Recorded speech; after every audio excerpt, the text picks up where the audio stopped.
예배에서 아름다운 성가대의 찬양은 참 기다려지는 순서입니다. 그런데 오래전 대형교회에 다니는 친구로부터 답답한 이야기를 들은 적이 있습니다. 그 교회의 성가대가 찬양을 할 때 얼굴이 제일 눈에 띄고 카메라에 잘 나오는 자리가 있는데 그 자리에 서열이 있다는 것입니다. 새로운 성가대원이 아무것도 모르고 실수로 그 중요한 자리에 가서 자리를 잡으면 문제가 심히 복잡해진다는 것입니다. 무슨 마음으로 찬양하고 예배를 드리는지 참 알 수 없는 일입니다.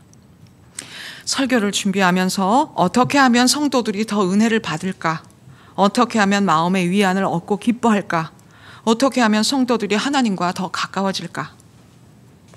이것은 얼핏 들으면 그럴듯하지만 하나님 보시기에 너무도 어처구니 없는 교만한 생각입니다.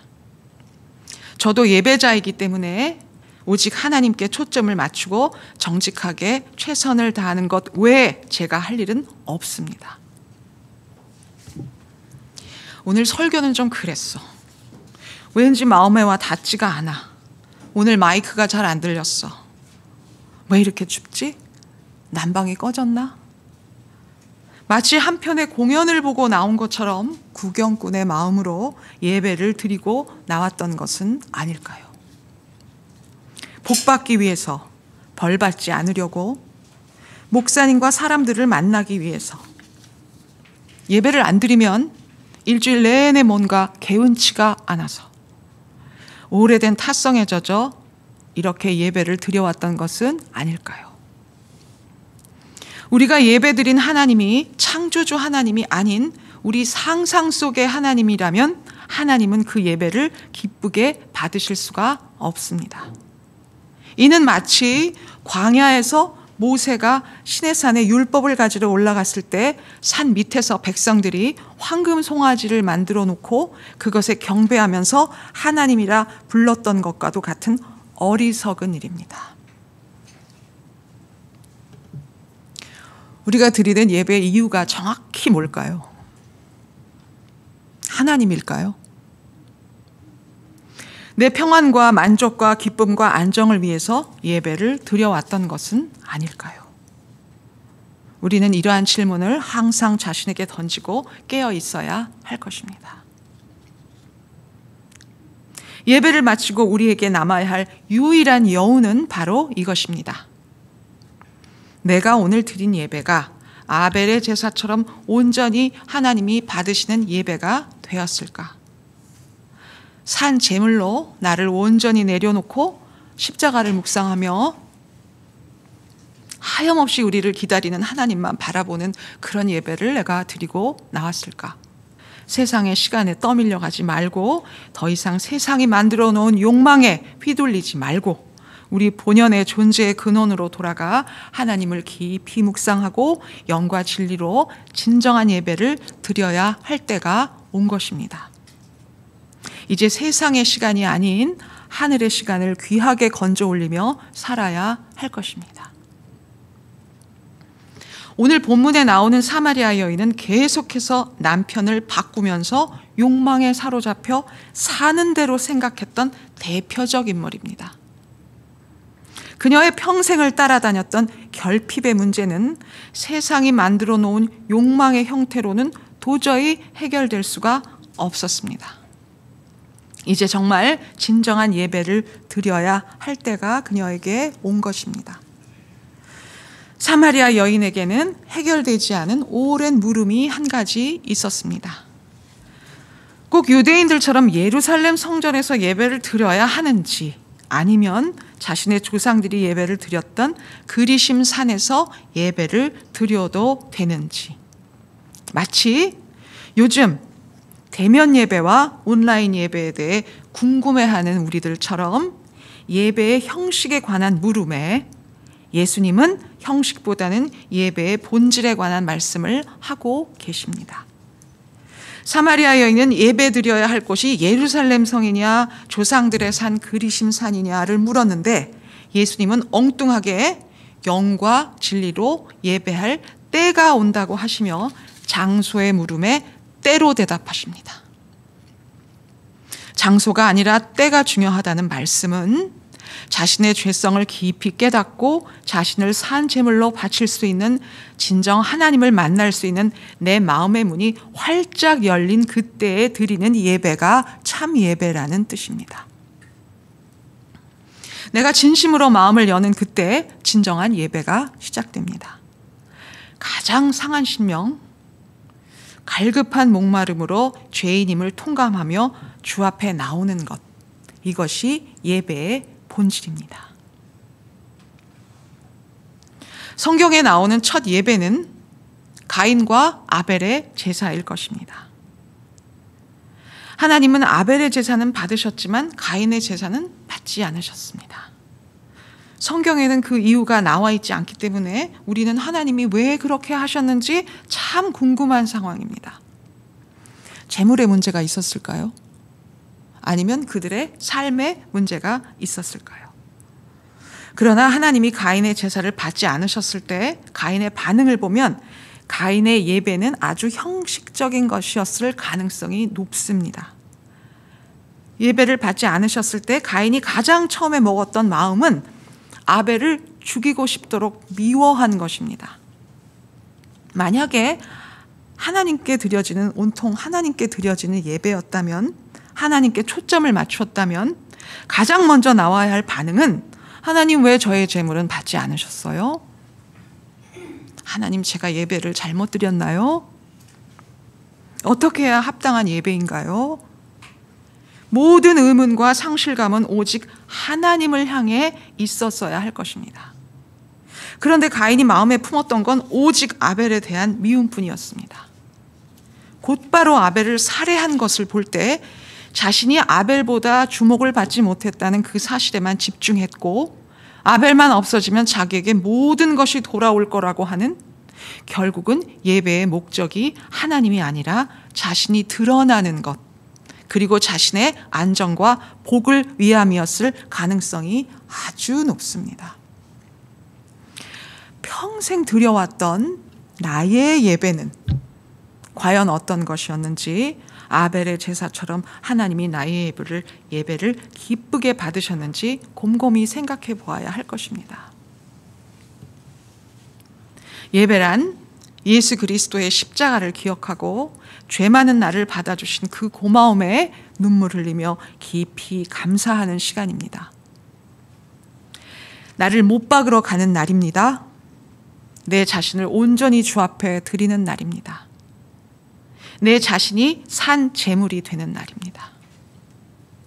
이러한 예배의 중심에 대한 생각들을 오늘 본문에서 예수님이 바로 잡아주고 계십니다. 그런데 오늘 말씀에 아주 놀라운 사실이 하나 있습니다. 이 중요한 말씀을 사마리아 여인과 하고 있다는 사실입니다. 수준 높은 대화와 이야기로 나누어져야 할 문제 같은데, 적어도 서기관이나 대제사장 아니면 최소한 제자들과 할 이야기인데, 예수님은 이 엄청난 얘기를 사마리아 여인에게 하고 계신다는 사실입니다. 그냥 평범한 사마리아인도 아니고 남편이 5이나 있었고 지금 동거하는 사람도 자기 남편이 아닌 정말 가장 밑바닥 인생인 이 여인과 가장 숭고한 예배에 대한 이야기들을 하고 계신다는 것은 참으로 놀라운 일입니다. 어떤 의미가 있을까요? 하나님은 영이시니 영과 진리로 예배하라. 우리는 그 영이라는 것을 굉장히 숭고하고 격조 있는 어떤 모습으로 이해하기 쉽습니다.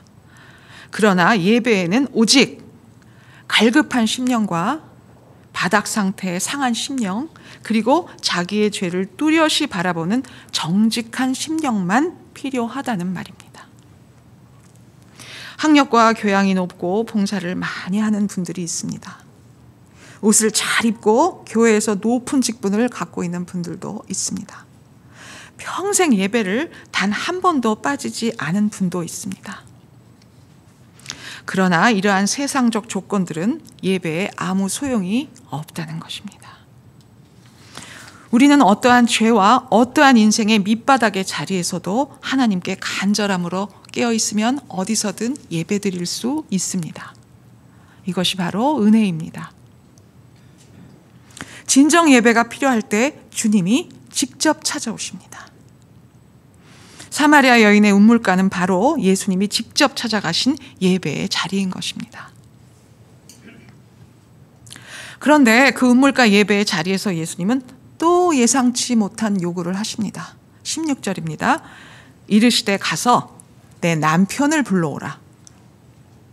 이 여인에게는 가장 숨기고 싶은 아프고 치명적인 부분입니다.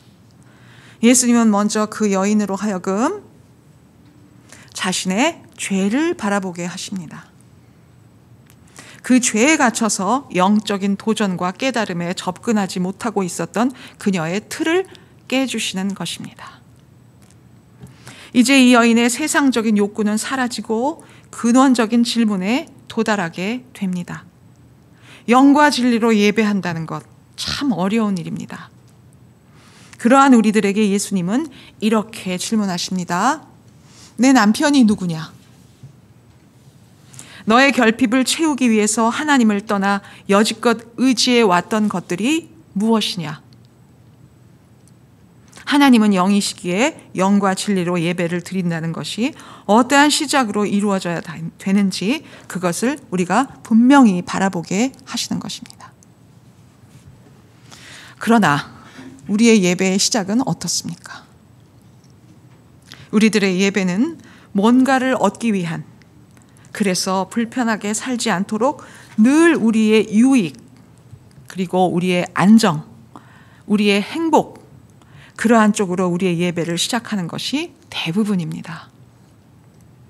내가 무조건 성공해야 하나님께 영광 돌리고 좋은 일도 많이 할 수 있다는 그러한 명분을 내세워 내 욕심을 정당화하고 교회에서도 똑같이 세상의 원리를 적용하여 자기를 확장하고 드러내며 뭔가를 더 소유하려 했던 그 허망한 순간들에 이제 작별을 고해야 할 때가 온 것입니다.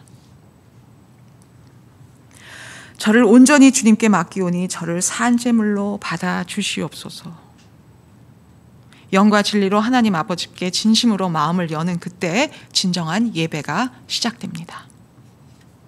진심으로 마음의 문을 열 때 그곳이 어디든 사마리아 여인에게 오신 것처럼 직접 찾아와 주시기까지 하는 주님이십니다. 예배의 문제는 목마름에 그 뿌리를 두고 있습니다. 자신의 종교적 열심을 위해 예배하는 것이 아니라 하나님을 알게 된 감격, 그것이 예배의 본질입니다. 어디에나 계시는 영이신 하나님을 예배한다는 것은 이제는 더 이상 나의 욕망을 예배하지 않는 것입니다. 나의 죄성을 깊이 깨닫고 주님의 십자가를 만나러 오는 깊은 회개와 슬픔이 예배의 시작이 되어야 할 것입니다. 드러내놓고 말하지는 못하지만 우리는 각자 스스로 생각하는 은밀한 행복의 기준이 있습니다. 그 기준이 하나님이 아니라면 무조건 그곳에서 나오셔야 합니다. 평생 머물러 살기로 고집하는 그곳, 본토 친척 아비집입니다. 더 가져야 하고 더 인정받아야 하고 더 행복해져야 하는 눈에 보이는 화려함은 영적으로는 내 영혼을 잠식하고 갉아먹는 누더기에 불과한 것입니다. 거기에 머물러 살기로 고집하는 것 그 자체가 재앙입니다. 육신에 머물러 살기로 고집하는 사람은 절대로 하나님을 사랑할 수 없고 끝까지 육신의 번영을 위한 수단으로만 하나님을 이용하려 하기 때문에 결국은 파국을 맞을 수밖에 없습니다. 하나님을 향한 깊은 예배는 내가 원하는 것을 얼마나 효과적으로 그분에게 전달하느냐의 문제가 아니고 하나님 앞에서 얼마나 정직하게 내 자신을 온전히 드러낼 수 있느냐 하는 그 문제입니다. 로마서 3장 10절에서 12절 말씀입니다. 기록된 바 의인은 없나니 하나도 없으며 깨닫는 자도 없고 하나님을 찾는 자도 없고 다 치우쳐 함께 무익하게 되고 선을 행하는 자는 없나니 하나도 없도다. 눈에 보이지 않는 작은 바이러스는 그렇게도 두려워하면서 온 세상에 가득한 하나님은 두려워하지 않고 눈이 멀어 무감각한 우리들입니다. 지금은 우리의 영적 시력을 회복해야 할 절박한 순간입니다. 예수님이 이 땅에 오신 이유는 우리가 사는 이 가짜 세상을 감싸고 있는 하나님의 진짜 세상을 알게 하기 위함입니다. 예배자로 불러주시지 않으면 하나님을 사모하는 것도 불가능하다는 것을 우리는 뼈저리게 알았습니다.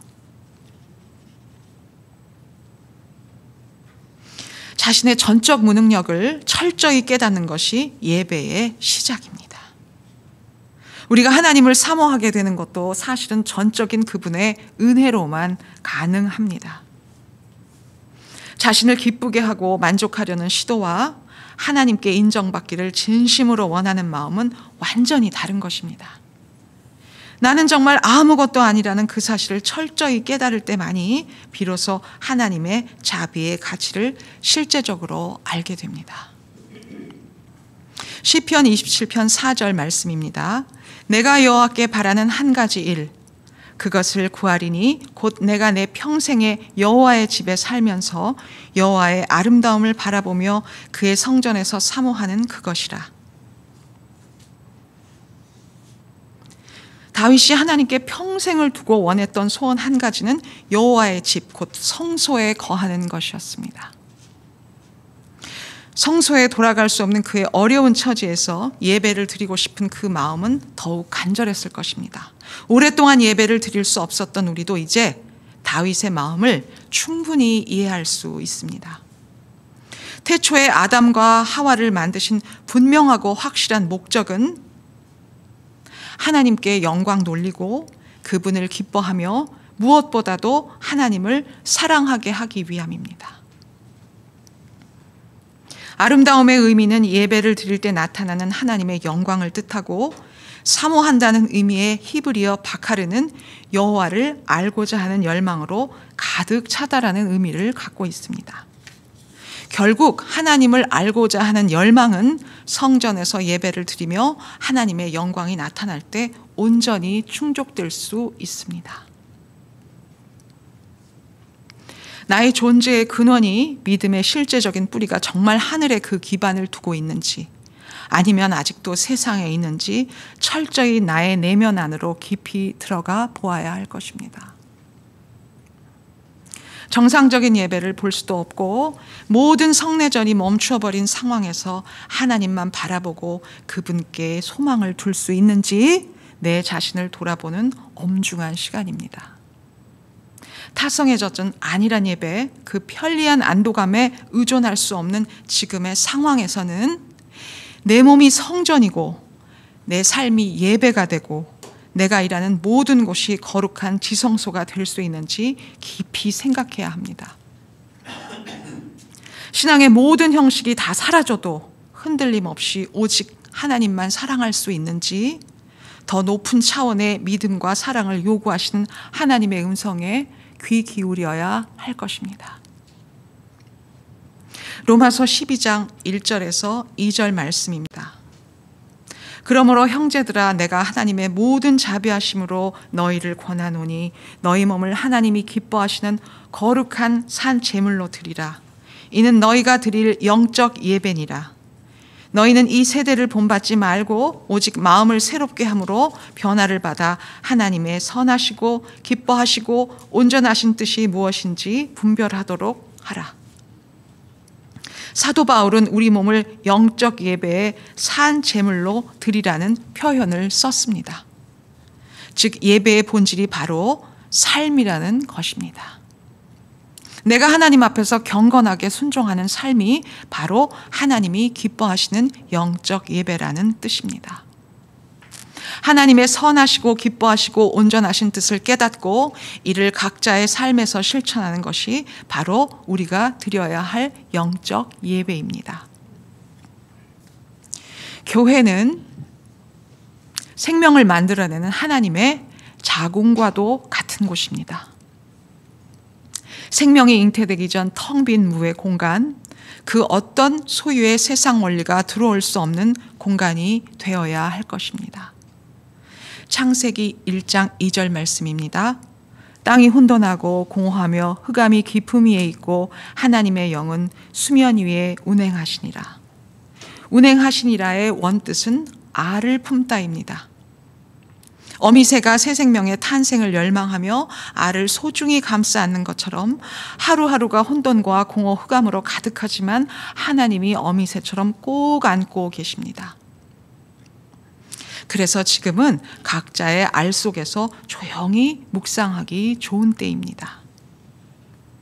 세상이 만들어 놓은 욕망 속에서 헛되이 추구하던 모든 수고를 멈추고 자궁처럼 텅 빈 공간으로 들어와 자신을 낮추고 하나님으로부터 자신의 근원을 찾아 새 생명으로 다시 태어나 영과 진리로 예배를 드려야 할 것입니다.